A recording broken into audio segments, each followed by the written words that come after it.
Good evening, Booktopians. I am absolutely thrilled to be here with our extremely special guest. Hello, Matthew Reilly. Hello, everybody. Hi. So we'll give everybody a few moments to jump online and join the stream. While we do, I'd like to begin tonight by acknowledging the traditional custodians of the land on which we meet and pay my respects to their elders, past and present, and I extend that respect to Aboriginal and Torres Strait Islander peoples watching today. We'll be live with Matthew for the next 30 minutes or so, and he will be answering your questions about the One Impossible Labyrinth, Jack West Jr., his career, anything else you'd like to ask about. So we will do our very best to get to as many of your questions as we can tonight, but please do ask in the comments. And we will do our best to get to as many of you as we can. I can already see several people coming in and saying hello. So hello to everybody. And Hello. Let's get the ball rolling. I've got a couple of questions to start with. Sure. What has the Jack West Jr. journey been like for you, Matthew? And how does it feel to finally be sharing this chapter with the world? It's been a fabulous journey, and it's been longer than I thought. I mean, Seven-ish Wonders came out in 2005, and I did it in two bursts. I did Seven-ish Wonders, Six Sacred Stones, and Five Greatest Warriors in 05, 07, 09. Took a break, and then when I returned to Four Legendary Kingdoms, which I think was 2016, that's when I really planned out the ending and said, if I'm going to do Four Kingdoms, then I have to do 4, 3, 2, 1. And so having the break in the middle was a nice way to recharge, because these books take a lot of research. There's a lot of history in them. And I'm keenly aware that sort of post Da Vinci Code, everybody can check everything on their phone as they read. So I'm assuming people do that when they read these books. And now to finish it, very satisfying. What can readers expect from the One Impossible Labyrinth? It's all climax. I mean, this is the end of a 7-book series, and the series sort of goes up, 7, 6, 5, 4, 3, 2. The last one has to be the climactic moment, not of one book, but of 7. So it's all icing. Everything else is the cake. This is the icing. And the whole, we've come to the biggest, baddest, most booby-trapped place in a big, bad, booby-trapped world. So that's what you can expect. And there will be, there'll be highs, there'll be lows, and closure. Brilliant. Well, I can see we're already getting a lot of questions and comments through on the feed. And I just wanted to put a little bit of a shout out to the audience as well. If you do have spoilers, please don't share them in the comments. Just keep them to yourself, because not everybody's probably read it yet. Cecilia Island, what star sign was Jack West Jr.? I stumped you at the first one. So it's 1 o'clock in the morning here in Los Angeles. That I will have to go and find out his birth date. Sometimes I give characters my birthday, so I have to go and check. That's not. If he was my birthday, which is July the 2nd, he's a Cancer, and if not, he's probably got my brother's birthday, which is October 28th, so he'd be a Scorpio. It's the best I can do. We've got a comment here from Bet Convoy, and I want to read it out because I think it's probably a little bit universal. You have done an amazing job. You should be proud. You helped get me through lockdown. And I imagine that a lot of your books did that for a lot of people. Keep going. I was going to move on to the next question. No. It was so. If I'll just comment, I'll just say, the books are escapist, and they're designed to take you away from wherever you are. And I get a lot of people read them on holidays, in hospital, truck drivers with audiobooks, or people with a long commute. And I think lockdown's the same. It's escapism, and God knows we needed escapism during lockdown. Absolutely. So we've got a question here from Courtney Farrar. How is Interceptor going? It's going great. You could see my little slate back there from Interceptor here at my very colourful desk. It's going great. We filmed it March, April, May. I've cut it together. Netflix are very pleased, which is good. And now I go through a bit of a slog of 450 VFX shots. So it's a Matthew Reilly movie. So, you know, you got bad guys firing 16 stolen Russian nuclear missiles at 16 American cities. So you got to see that in all its glory. So looking at tentatively, don't hold me to it, but we're looking at an early April release on Netflix next year. But it's been a blast. It's occupied me all of this year, and I'm really glad I finished One Impossible Labyrinth just before we started pre-production. A question here from Karen Louise. She says, how did you pick Jack as his name? Is it a name of someone in your life? No, Jack is not someone whose name was in my life. As I was conceiving Seven Ancient Wonders, I wanted a name that rolled off the tongue. And I'd thought of, you know, Jack is, I mean, there must be 1,000 heroes in books and, you know, fairy tales named Jack and the Beanstalk, Jack and Jill, Jack Traven from Speed, you know, Jack Ryan. It's something about the name which is just very elemental. And then I went with West because I liked it just as a direction, you know, and it was sort of Jack West, and it was like, that sounds really cool, Jack West. And then I thought, well, why don't I make him Jack West Jr. because it's got that nice alliteration on the J. And that was great because when it came time to do Six Sacred Stones, I thought, well, if there's a Jack West Jr., there's got to be a Jack West Sr. So suddenly, inbuilt in his name, you've got, you know, a father figure. So no, not someone in my life, just a name I liked. Actually, that sparks a question that I had down, if I could be so cheeky as to ask one of mine. When you started writing the Jack West Jr. books, did you know where everything was going to wind up, or has this story changed in the telling for you? So there are two answers to that. When I wrote Seven Ancient Wonders, it was just a standalone book. It was just discovering if I could do an Indiana Jones type adventure, you know, in novel form. And when I enjoyed that so much, I then did Six Sacred Stones. And Six Sacred Stones was kicking off a much larger world.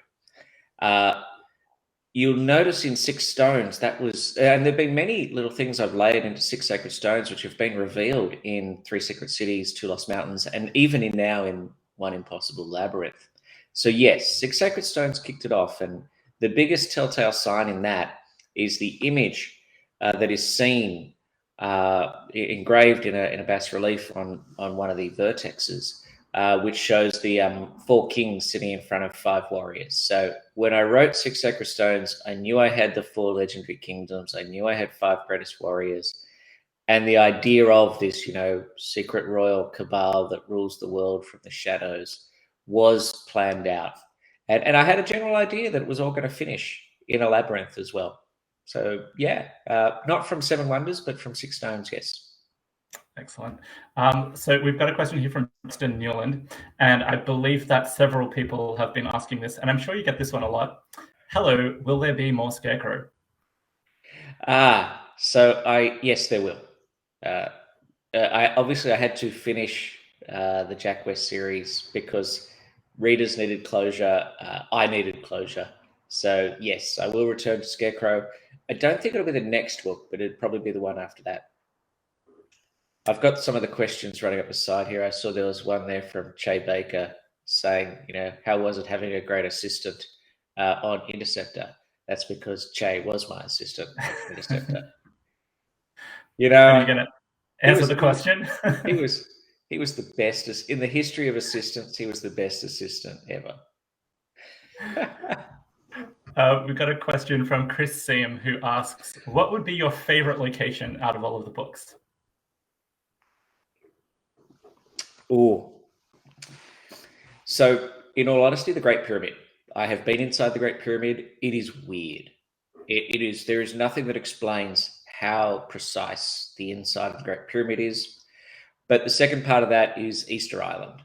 If you can't get to the pyramids in your life, and you really should, they're phenomenal. Go to Easter Island. It's the wackiest place in the world. And it's as far away from anywhere as you can get. I had to fly into Tahiti, wait there a night because there are only a couple of flights a week, Then it was like another 4 or 5 hours to Easter Island. And remember, the ancient people got there by boat. And there are 1,200 statues on that island. And the old ones aren't long and tall. The old ones look like E.T. It's the pyramids, the Great Pyramid and Easter Island. Sarah Charles, will there be a book about the Black Knight? It's becoming less and less likely. I had thought about doing a Black Knight book and giving him his own standalone. But as I moved into Jack West, that became less likely. I was very pleased to bring Aloysius Knight into the Jack West books with 3 Secret Cities, and I still think he gets the single greatest entrance of any character in all 7 books when Jack is in the royal prison at Erebus. And so my answer is he probably won't get his own book because he has now been in 3 of the Jack West books, and it's been very enjoyable to bring him back. He's a character like Mother that you just have enormous fun with him because he's so disrespectful of everybody and everything. Adele Markham asks, which character will you miss the most now that the series is done? Oh, that's a really good question. Which character will I miss the most? I enjoy writing Albie. Albie is he is. I mean, I obviously I love Jack and Zoe and Lily, but Albie is maybe he's the most like me.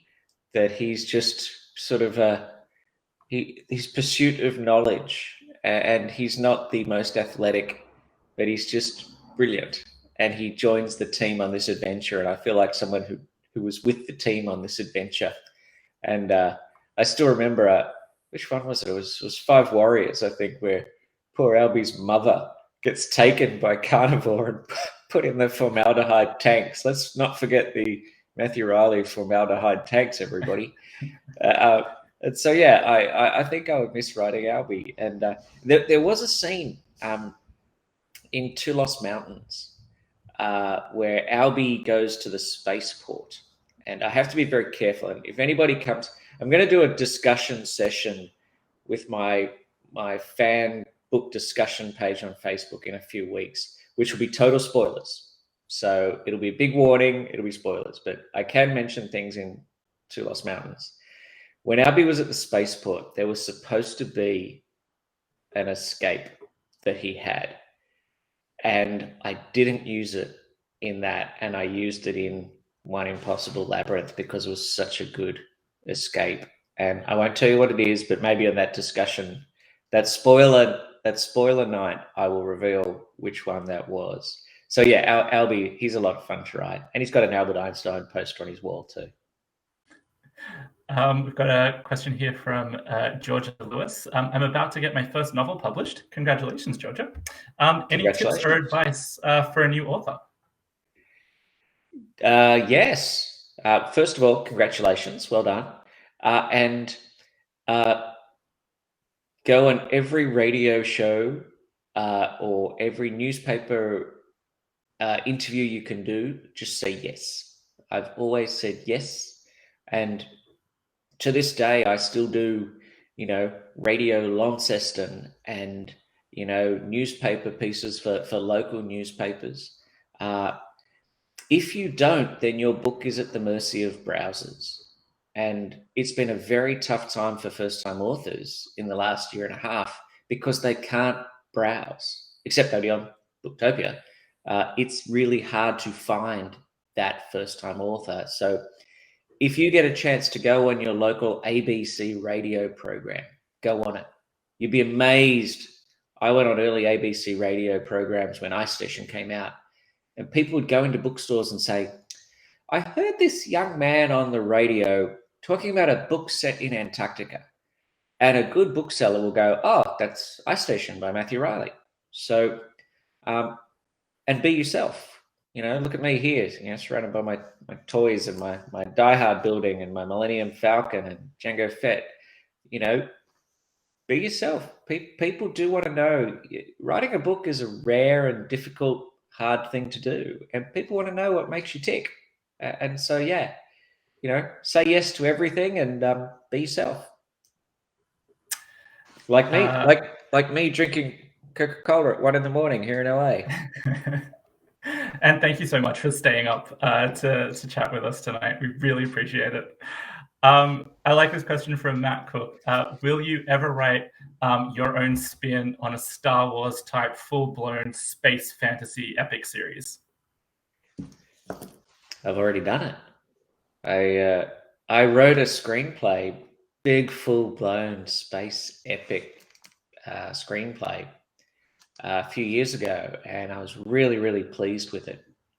And it had this opening scene. It was like Raiders of the Lost Ark in space, and it had this space archaeologist avoiding these, alien booby traps. I love my booby traps. I had alien booby traps, and I was with a big agency at the time, and I sent them the script, and they read the script, and they said, "This is great, but there's a screenplay that the movie's just being made of a sort of similar script."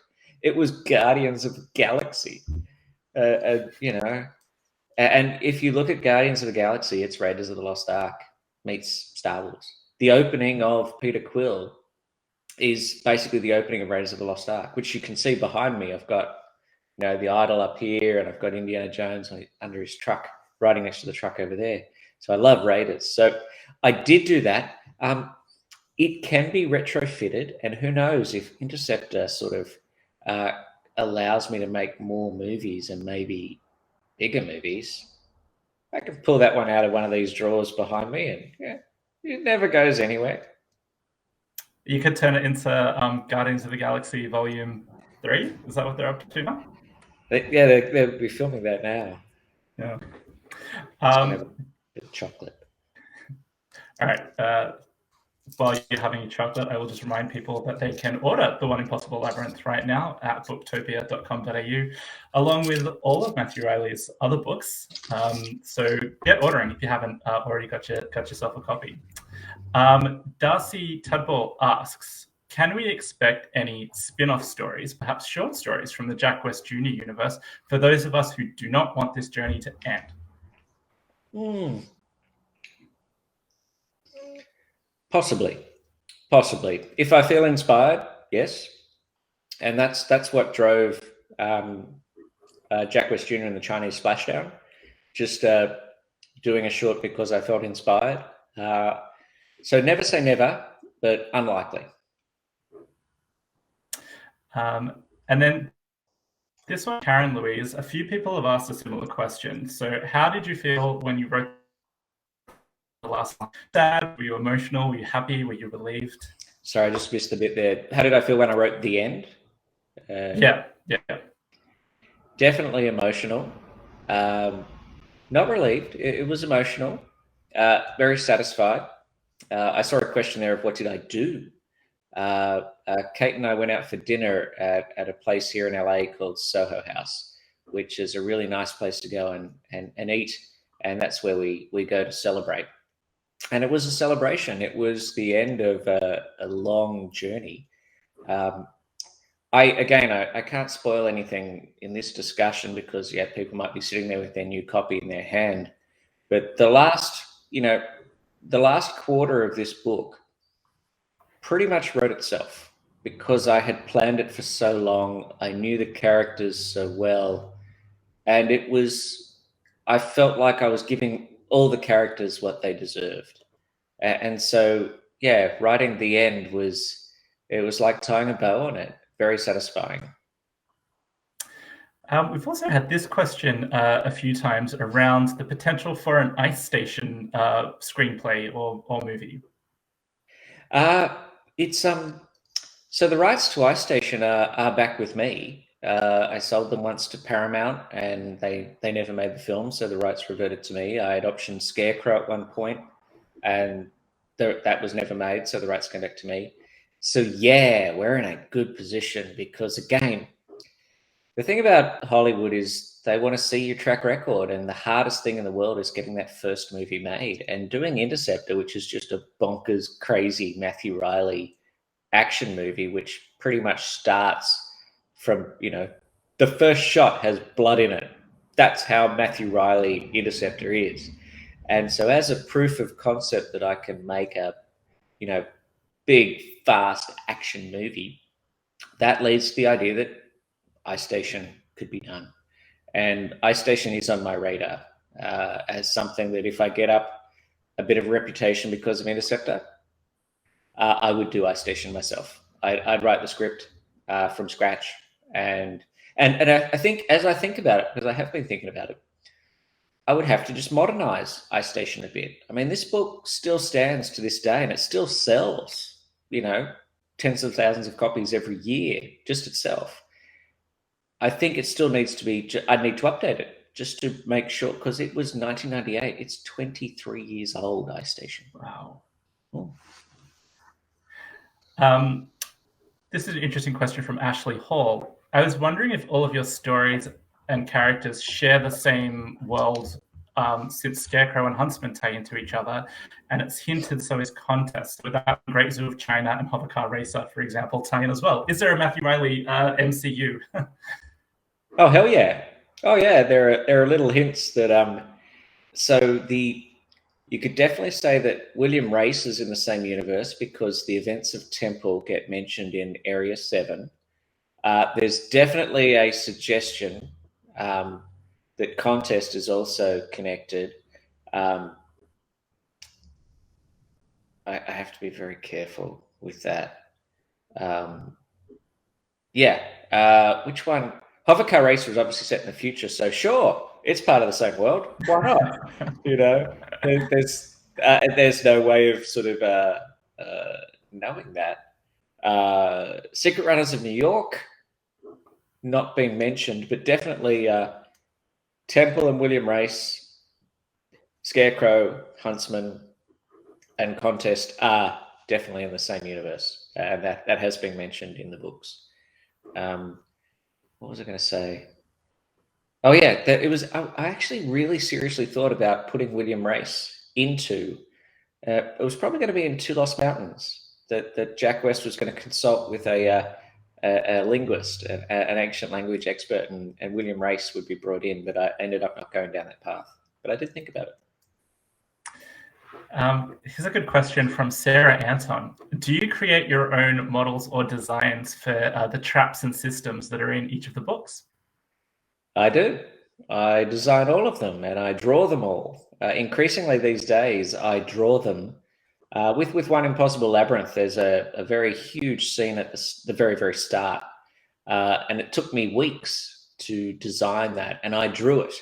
And once I drew it, then when I came to write the scene, all I had to do was describe it. It was like I was looking at the Great Pyramid or something like that and just describing it. So I designed the traps. I increasingly now draw them first, and then I just describe my drawing. I did that, and you'll see with One Impossible Labyrinth, there are a lot of big set pieces and the big locations. I drew all of them. Bernie Gilberto asks, what actor would you want to play Jack West Jr. in a film? Chris Hemsworth, and I've met Chris now a few times because of Interceptor. His wife Elsa Pataki is my lead. Honestly, I would go with any Chris at the moment. Chris Evans, Chris Pine, Chris Hemsworth. This is the age of the Chris. As I've said, though, in the past, actors get old very quickly, and we need Jack West at the start to be, about sort of 27, 28. So often I'm looking for a good new actor. Actually, Luke Bracey, who's a good Australian actor, I have discussed him for the Jack West television series. I've sold the rights to the Seven Wonders series, and Spyglass Media have had a pilot written, which is very good. So fingers crossed on that one. Oh, that's extremely exciting. Question here from Rhiannon Avis. My 10-year-old daughter would like to know how long from the idea to the finished book does it take? Probably about 14 months these days. Give me 2 months to prep the idea and plan out the story, and then 12 months to write it and revise it. So what was the name of her 10-year-old daughter? It was I don't think she shared what her name was. I hope she writes something. But yeah, it's just a little over a year for me, even now. I'm a little quicker on the first draft these days, but from concept to writing the end and having it ready to show somebody, which is a couple of revisions, about a little over a year and 2 months. Michelle asks, this could be a bit spoilery, but I think it's a good question. Do you enjoy killing off characters and then bringing them back to life and upsetting all of your readers? Immensely. That's the fun of it. It's. I mean, as many of my readers here would know, I did a very brutal killing off of a character in Scarecrow, and that set the tone. I did another one in Five Greatest Warriors as well, and that sets the tone that nobody is safe. And so when you get to a big finish like One Impossible Labyrinth, I hope when you open that book, I hope you're going, uh-oh, what's he going to do now? So everything is on the table. No one is safe. And they can't be, because that's the essence of a thriller. And hopefully that's why you read a Matthew Reilly book, because you want to be taken, to the edge and sometimes over the edge. Wayne O'Donnell asks, at what point of writing a novel does it become apparent to you that it's a winner? Oh, it never does. It never becomes apparent that it's a winner. It's just, you're just barreling forward and you hope people will like it. I mean, I suppose if I go back to Contest and iStation and Contest with family and friends reading it and one of them looking at me going, this is really good. This is like a real book. And that gives you confidence. You think, okay, maybe this is a winner. I don't know. Every book, my simple philosophy, which I've said for many years, is that I just try to make each new book better than the one that came before it. And as long as I am convinced that it's better than the one that came before it in some way, faster, better character, more interesting locations, more twisty time travel like Secret Runners of New York, then given, iStation was a winner way back when, if everyone's better than the one before it, then it should be a winner. I'm not that deep. I'm not that deep, as you're discovering. A lot of people have asked as well when they can expect to see a trailer for Interceptor. That is up to my corporate overlords at Netflix. I do know they have sent an early cut of the movie to their trailer department. So I can honestly say I don't know when, but if it comes out April next year, I wouldn't. I don't know how early they put them out, but as soon as they do one, I'll post it on my social media and say, go watch this. We're getting very close to being out of time, and there's so many questions coming through that unfortunately we're not going to be able to get to all of them. But let's see. I'll be quick. Go. Somebody asked what character death hurt the most to write, but I feel like that's definitely spoiler territory. A couple of people have asked if you ever get writer's block. No, not yet. I read a lot of nonfiction. My personal preemptive, way to combat it is to just constantly fill my mind with new nonfiction, documentaries, nonfiction, history, astronomy, physics books. And, you read enough history books and books about chess and books about chess tournaments, and you end up with the tournament. So, yeah, keep reading, keep being curious, keep reading the newspaper, read the science section of the newspaper. Just keep putting stuff into the brain and you'll have something to write about. And we've got this question from Nathan Lee.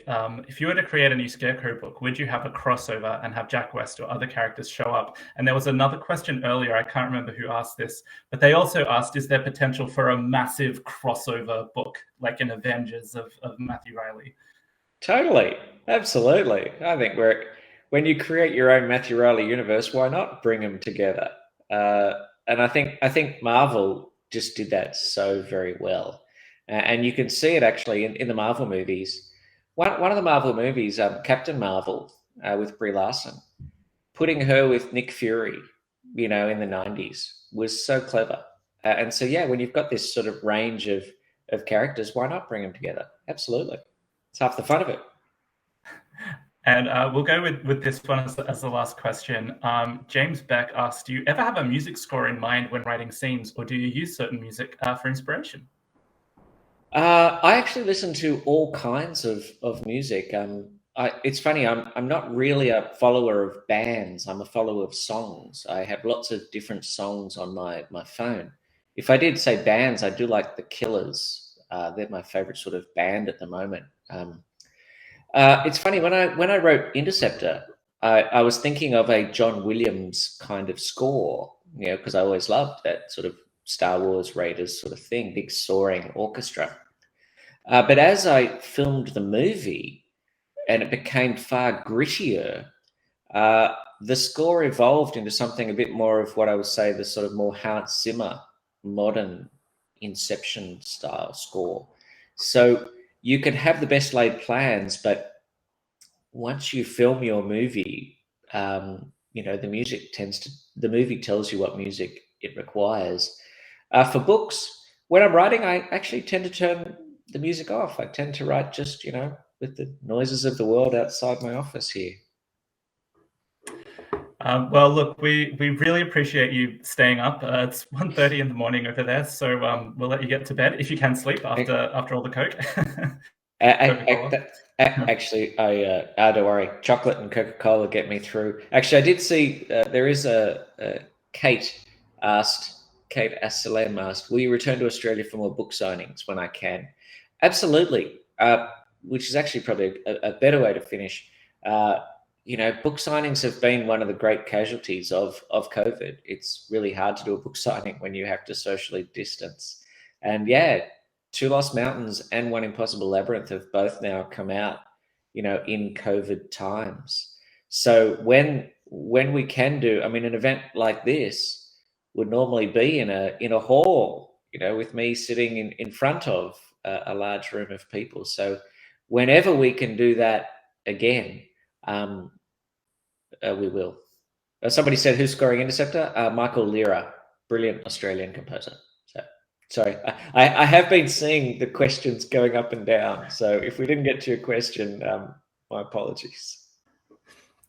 Matthew Reilly, thank you so much for your time. Thank you to everybody who tuned in and asked a question. And if you want to order One Impossible Labyrinth, if you haven't already, head to booktopia.com.au to do it and get all of Matthew Reilly's other books as well while you're at it. Thank you so much. Thank you. Bye, everybody. Good night.